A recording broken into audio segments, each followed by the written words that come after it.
Hi everyone, prelims എക്സാമിന് വേണ്ടിയിട്ടുള്ള 60ാമത്തെ ക്ലാസ്സിലേക്ക് സ്വാഗതം. അപ്പോൾ നമ്മൾ ഇന്ത്യൻ ഹിസ്റ്ററിയും ഇന്ത്യൻ ജോഗ്രഫിയും കംപ്ലീറ്റ് ചെയ്തിട്ടുണ്ട്. ഇനി കേരളത്തിൽ കുറച്ച് കാര്യങ്ങൾ നമ്മൾ കംപ്ലീറ്റ് ചെയ്യാൻ ബാക്കിയുണ്ട് അല്ലെ. SCRT ടെക്സ്റ്റ് ബുക്ക് ഫുള്ള് പഠിച്ചതാണ്. എന്നാൽ ചില കാര്യങ്ങൾ നമുക്ക് എക്സ്ട്രാ ആയിട്ട് റാങ്ക് ഫയലിൽ നിന്നും അതുപോലെ തന്നെ പ്രീവിയസ് ഇയർ ക്വസ്റ്റ്യൻസിൽ നിന്നും പഠിക്കാനുണ്ട്. അപ്പൊ ഇന്ന് നമുക്കത് പഠിക്കാം. ഇന്ന് 3 വീഡിയോസ് ഇടുന്നതാണ്. ആദ്യത്തെ വീഡിയോ ആണ് ഇത്. ഇനി ഇതിന് ശേഷം 2 വീഡിയോകൾ കൂടെ ഉണ്ടാകും. ഒന്ന് ഉച്ചക്ക് ഇടും, അതുപോലെ തന്നെ ഒന്ന് വൈകുന്നേരവും ഇടും. ഓക്കെ, അപ്പോൾ ഈ 3 എണ്ണം പഠിച്ചു വെക്കുക. ഇതിൽ ഒരുപാട് പ്രധാനപ്പെട്ട ക്വസ്റ്റ്യൻസ് വരുന്നുണ്ട്, ഒരുപാട് പ്രീവിയസ് ഇയർ ക്വസ്റ്റ്യൻസ് എല്ലാം വരുന്നുണ്ട്. ഇത് നിങ്ങൾക്ക് വെബ്സൈറ്റിൽ പോയിട്ട് പ്രാക്ടീസ് ചെയ്യാവുന്നതാണ്. അതിനുള്ള ലിങ്ക് താഴെ കൊടുത്തിട്ടുണ്ട്, ഡിസ്ക്രിപ്ഷനിൽ കൊടുത്തിട്ടുണ്ട്. ആ ലിങ്കിൽ പോയിട്ട് നിങ്ങൾ പ്രാക്ടീസ് ചെയ്യുക. ആദ്യം വീഡിയോ കാണാൻ, അതിനുശേഷം നിങ്ങൾ പ്രാക്ടീസ് ചെയ്യുക. എന്നിട്ട് ആൻസേഴ്സ് കണ്ടുപിടിക്കാൻ പറ്റുന്നുണ്ടോ എന്ന് നോക്കുക. ടഫ് ആയിട്ടുള്ളത് മാത്രം നിങ്ങൾ എന്ത് ചെയ്യുക, ഒരു ബുക്കിലേക്ക് എഴുതി വെക്കുക. എന്നിട്ട് അതൊന്ന് വായിച്ചിട്ട് നാളെ വീണ്ടും നിങ്ങളൊന്ന് ക്വിസ് ചെയ്ത് നോക്കുക. അപ്പൊ നിങ്ങൾക്ക് ആൻസർ കിട്ടുന്നുണ്ടോ എന്ന് നോക്കുക. ഓക്കെ, അപ്പൊ ഫസ്റ്റ് ക്വസ്റ്റ്യൻ നോക്കാം. കേരളത്തിന്റെ വിസ്തീർണം എത്രയാണ് എന്നാണ് ചോദിച്ചത്. ആൻസർ 38,863 കിലോമീറ്റർ സ്ക്വയർ ആണ്. 38,863 കിലോമീറ്റർ സ്ക്വയർ ആണ് കേരളത്തിന്റെ വിസ്തീർണം. 3 വെച്ചാണ് തുടങ്ങുന്നത്, അതുപോലെ തന്നെ 3 വെച്ചിട്ടാണ് അവസാനിക്കുന്നത്. അപ്പം 38,863 കിലോമീറ്റർ സ്ക്വയർ ആണ് കേരളത്തിന്റെ വിസ്തീർണം. രണ്ടാമത്തെ ക്വസ്റ്റ്യൻ, കേരളത്തിന്റെ തീരദേശ ദൈർഘ്യം എത്ര? കേരളത്തിന്റെ തീരദേശ ദൈർഘ്യം എത്ര എന്നാണ് ചോദിച്ചത്. 580 കിലോമീറ്റർ ആണ് കേരളത്തിന്റെ തീരദേശ ദൈർഘ്യം. 580 കിലോമീറ്റർ ആണ് കേരളത്തിന്റെ തീരദേശ ദൈർഘ്യം. Okay, 580 kilometre. ഇനി അടുത്തത്, കേരളത്തിലെ തെക്ക് വടക്ക് ദൈർഘ്യം എത്ര? കേരളത്തിലെ തെക്ക് വടക്ക് ദൈർഘ്യമാണ് 560 കിലോമീറ്റർ. അപ്പൊ കേരളത്തിലെ തെക്ക് വടക്ക് ദൈർഘ്യം ചോദിച്ചാൽ 560 കിലോമീറ്റർ ആണ്. തീരദേശ ദൈർഘ്യം ചോദിക്കുകയാണെങ്കിൽ 580 കിലോമീറ്റർ ആണ്. ഇനി നാലാമത്തെ ക്വസ്റ്റ്യൻ, കേരളം ഇന്ത്യൻ യൂണിയന്റെ എത്ര ശതമാനമാണ്? കേരളം ഇന്ത്യൻ യൂണിയന്റെ എത്ര ശതമാനമാണ്? 1.18 ശതമാനമാണ്. 1.18 ശതമാനമാണ് കേരളം ഇന്ത്യൻ യൂണിയന്റെ 1.18 ശതമാനമാണ്. അടുത്തത്, കേരളത്തിലെ ജനസംഖ്യ ഇന്ത്യൻ ജനസംഖ്യയുടെ എത്ര ശതമാനമാണ്? കേരളത്തിലെ ജനസംഖ്യ ഇന്ത്യൻ ജനസംഖ്യയുടെ 2.76 ശതമാനമാണ്. ഓക്കെ, കേരളം ഇന്ത്യൻ യൂണിയന്റെ എത്ര ശതമാനമാണെന്ന് ചോദിച്ചാൽ 1.18 ശതമാനം. എന്നാൽ ജനസംഖ്യ എത്രയാണെന്ന് ചോദിച്ചാൽ, അതായത് കേരളത്തിലെ ജനസംഖ്യ ഇന്ത്യൻ ജനസംഖ്യയുടെ എത്ര ശതമാനമാണെന്ന് ചോദിച്ചാൽ 2.76 ശതമാനം. അടുത്തത്, കേരളത്തിലെ ആകെ താലൂക്കുകളുടെ എണ്ണം. കേരളത്തിലെ ആകെ താലൂക്കുകളുടെ എണ്ണമാണ് ചോദിച്ചത്. 77 താലൂക്കുകളാണ് കേരളത്തിലുള്ളത്. ഓക്കെ, കേരളത്തിലെ ആകെ താലൂക്കുകളുടെ എണ്ണം 77. ഏഴാമത്തെ ചോദ്യം, കേരളത്തിലെ ആകെ എത്ര മുനിസിപ്പാലിറ്റികളാണ് ഉള്ളത്? കേരളത്തിൽ ആകെ എത്ര മുനിസിപ്പാലിറ്റികളാണ് ഉള്ളത്? 87 മുനിസിപ്പാലിറ്റികളാണ് കേരളത്തിലുള്ളത്. താലൂക്കുകൾ 77, മുനിസിപ്പാലിറ്റികൾ 87. കേരളത്തിലെ റവന്യൂ ഡിവിഷനുകളുടെ എണ്ണം. കേരളത്തിലെ റവന്യൂ ഡിവിഷനുകളുടെ എണ്ണം 27. ഓക്കെ, കേരളത്തിലെ റവന്യൂ ഡിവിഷനുകളുടെ എണ്ണം 27, മുനിസിപ്പാലിറ്റികളുടെ എണ്ണം 87, താലൂക്കുകളുടെ എണ്ണം 77. കേരളത്തിലെ ഗ്രാമപഞ്ചായത്തുകളുടെ എണ്ണം എത്ര? കേരളത്തിലെ ഗ്രാമപഞ്ചായത്തുകളുടെ എണ്ണമാണ് 941. 941 ഗ്രാമപഞ്ചായത്തുകളാണ് കേരളത്തിലുള്ളത്. 941. 10ാമത്തെ ചോദ്യം, കേരളത്തിലെ ബ്ലോക്ക് പഞ്ചായത്തുകളുടെ എണ്ണം. കേരളത്തിലെ ബ്ലോക്ക് പഞ്ചായത്തുകളുടെ എണ്ണമാണ് 152. 152 ബ്ലോക്ക് പഞ്ചായത്തുകളാണ് കേരളത്തിലുള്ളത്. 11, കേരളത്തിലെ കോർപ്പറേഷനുകളുടെ എണ്ണം. കേരളത്തിൽ 6 കോർപ്പറേഷനുകളാണുള്ളത്. കേരളത്തിലെ കോർപ്പറേഷനുകളുടെ എണ്ണം 6. കേരളത്തിലെ ഏറ്റവും വലിയ ജില്ലയാണ് പാലക്കാട്. പാലക്കാടാണ് കേരളത്തിലെ ഏറ്റവും വലിയ ജില്ല. കേരളത്തിലെ ജനസംഖ്യ ഏറ്റവും കുറഞ്ഞ ജില്ല ഏത്? കേരളത്തിൽ ജനസംഖ്യ ഏറ്റവും കുറഞ്ഞ ജില്ലയും വയനാടാണ്. ഓക്കെ, ഏറ്റവും ജനസംഖ്യ കുറഞ്ഞ ജില്ലയും വയനാടാണ്. ഇനി കേരളത്തിൽ ജനസംഖ്യ ഏറ്റവും കൂടിയ ജില്ല.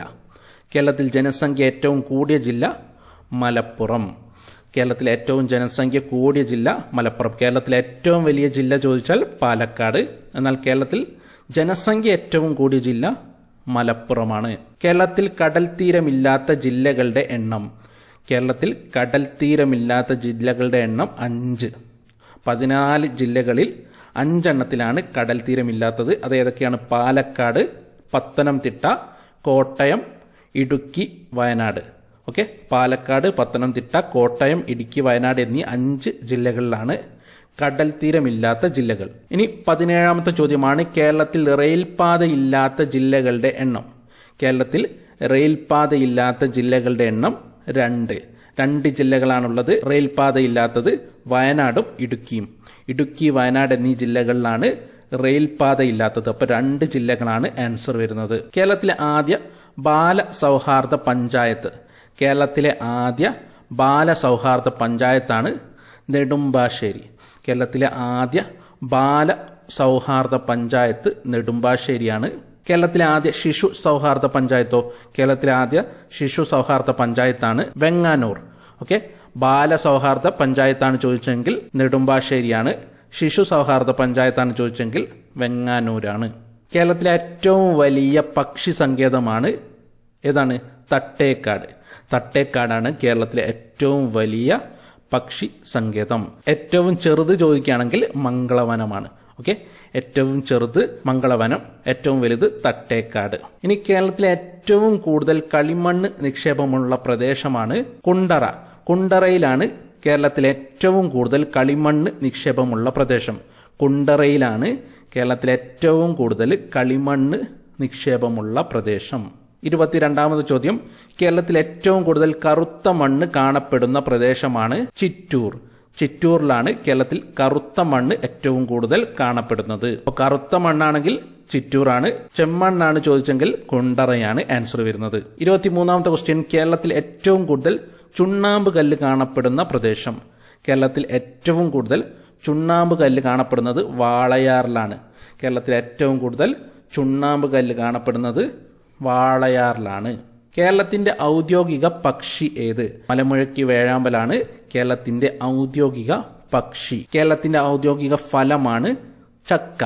ചക്കയാണ് കേരളത്തിന്റെ ഔദ്യോഗിക ഫലം. ഇനി അടുത്തത് കേരളത്തിന്റെ ഔദ്യോഗിക ചിത്രശലഭം.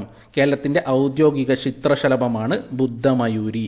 ബുദ്ധമയൂരിയാണ് കേരളത്തിന്റെ ഔദ്യോഗിക ചിത്രശലഭം. കേരളത്തിലെ ഔദ്യോഗിക മത്സ്യം ഏത്? കേരളത്തിലെ ഔദ്യോഗിക മത്സ്യമാണ് കരിമീൻ. കരിമീനാണ് കേരളത്തിലെ ഔദ്യോഗിക മത്സ്യം.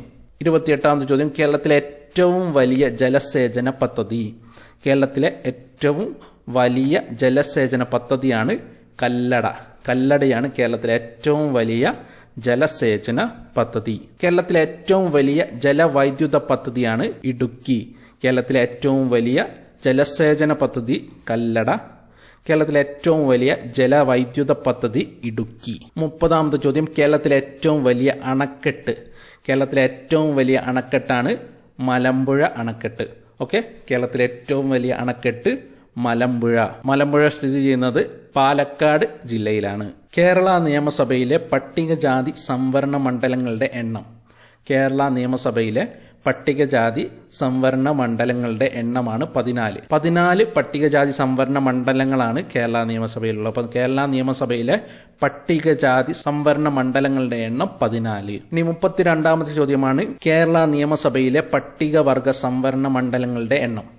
പട്ടികവർഗ സംവരണ മണ്ഡലങ്ങളുടെ എണ്ണം 2. പട്ടികജാതി സംവരണ മണ്ഡലങ്ങളുടെ എണ്ണമാണ് ചോദിച്ചെങ്കിൽ 14ആണ്. കേരള നിയമസഭയിലെ പട്ടികവർഗ സംവരണ മണ്ഡലങ്ങളുടെ എണ്ണം ചോദിക്കുകയാണെങ്കിൽ 2. ഇനി 33ാമത്തെ ചോദ്യം, കേരളത്തിലെ ലോക്സഭാ സംവരണ മണ്ഡലങ്ങളുടെ എണ്ണം. കേരളത്തിലെ ലോകസഭ സംവരണ മണ്ഡലങ്ങളുടെ എണ്ണമാണ് ചോദിച്ചത്. 2 തന്നെയാണ് ആൻസർ വരുന്നത്. ഓക്കെ, കേരളത്തിലെ ലോകസഭ സംവരണ മണ്ഡലങ്ങളുടെ എണ്ണം 2. നെക്സ്റ്റ്, കേരളത്തിലെ ഏറ്റവും വലിയ നിയോജക മണ്ഡലമാണ് ഏതാണ്? ഏറ്റവും വലിയ നിയോജക മണ്ഡലം ഉടുമ്പൻ ചോലയാണ്. ഉടുമ്പൻ ചോലയാണ് കേരളത്തിലെ ഏറ്റവും വലിയ നിയോജക മണ്ഡലം. 35, കേരളത്തിലെ ഏറ്റവും ചെറിയ നിയോജക മണ്ഡലം. ഏറ്റവും ചെറിയ നിയോജക മണ്ഡലം ഏത്? മഞ്ചേശ്വരമാണ്. ഏറ്റവും വലിയ നിയോജക മണ്ഡലം ഉടുമ്പൻചോല.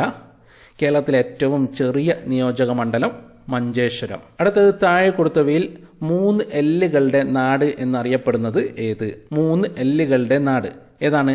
കോട്ടയം. കോട്ടയമാണ് 3 എല്ലുകളുടെ നാട് എന്നറിയപ്പെടുന്നത്. താഴെ കൊടുത്തവയിൽ 3 സീകളുടെ നാട് എന്നറിയപ്പെടുന്നത് തലശ്ശേരിയാണ്. 3 എല്ലുകളുടെ നാട് എന്നറിയപ്പെടുന്നത് കോട്ടയം. 3 സീകളുടെ നാട് എന്നറിയപ്പെടുന്നത് തലശ്ശേരി. ഏതാണ് 3 C? Cake, cricket circus. Okay, 3 സീകളുടെ നാട് എന്നറിയപ്പെടുന്നത് തലശ്ശേരിയാണ്. അടുത്തത് കേരളത്തിൽ ആദ്യം രൂപം കൊണ്ട കോർപ്പറേഷൻ.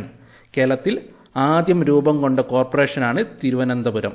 തിരുവനന്തപുരം കോർപ്പറേഷനാണ് കേരളത്തിൽ ആദ്യം രൂപം കൊണ്ടത്. അടുത്തത് കേരളത്തിൽ അവസാനം രൂപം കൊണ്ട കോർപ്പറേഷൻ. കേരളത്തിൽ അവസാനം രൂപം കൊണ്ട കോർപ്പറേഷനാണ് കണ്ണൂർ. ആദ്യം രൂപം കൊണ്ട കോർപ്പറേഷൻ തിരുവനന്തപുരം, അവസാനം രൂപം കൊണ്ടത് കണ്ണൂർ. ടോട്ടൽ എത്ര ഉണ്ട്? 6 എണ്ണമാണ് ഉള്ളത്. ഓക്കെ. 40ാമത്തത് കേരളത്തിലെ കായലുകളുടെ എണ്ണം. കേരളത്തിലെ കായലുകളുടെ എണ്ണം 34 കായലുകളാണുള്ളത്. കേരളത്തിലെ ആദ്യ ബാല സൗഹൃദ ജില്ല. കേരളത്തിലെ ആദ്യ ബാല സൗഹൃദ ജില്ലയാണ് ഇടുക്കി. ഇടുക്കിയാണ് കേരളത്തിലെ ആദ്യ ബാല സൗഹൃദ ജില്ല. 42ാമത്തെ ചോദ്യം, അവസാനത്തെ ചോദ്യമാണ്. കേരളത്തിലെ ആദ്യ ശിശു സൗഹാർദ്ദ ജില്ലയാണ് എറണാകുളം. ബാല സൗഹാർദ്ദ ജില്ല ചോദിച്ചാൽ ഇടുക്കി, ശിശു സൗഹാർദ്ദ ജില്ല ചോദിച്ചാണെങ്കിൽ എറണാകുളമാണ്. അപ്പോൾ ഫസ്റ്റ് ക്ലാസ് കഴിഞ്ഞു. ഇനി അടുത്ത ക്ലാസ് ഇന്ന് ഉച്ചയ്ക്ക് തന്നെ ഇടും. അപ്പോൾ ഇത് വെബ്സൈറ്റിൽ പോയിട്ട് നിങ്ങൾ പ്രാക്ടീസ് ചെയ്യുക. പ്രാക്ടീസ് ചെയ്ത് എല്ലാം പഠിച്ചു വെക്കുക. വളരെ പ്രധാനപ്പെട്ടതാണ്. അപ്പോൾ നമുക്ക് നെക്സ്റ്റ് ക്ലാസ്സിൽ കാണാം. താങ്ക്